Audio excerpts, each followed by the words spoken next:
ఒక చరిత్ర ముగిసింది.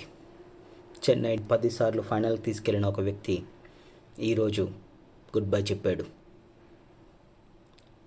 కొంచెం ఫ్లెమింగ్ లేని చెన్నైని చూడడం కాసంత ఇబ్బందికరంగానే ఉన్నా, మారుతున్న పరిస్థితులు, మారుతున్న ఆటను బట్టి ముందుకు సాగాలని చెన్నై కూడా డిసైడ్ అయినట్టు అనిపిస్తుంది.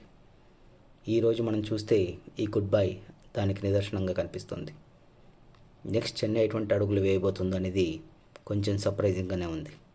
ఎందుకంటే ఈ వార్త కొన్ని వారాలుగా వస్తున్నా ఇది నిజమవుతుందని ఎవరూ అనుకోలేదు. ఎందుకంటే చెన్నై, ఫ్లెమింగ్, ధోని వీళ్ళ ముగ్గురిని సపరేట్ చేయలేం.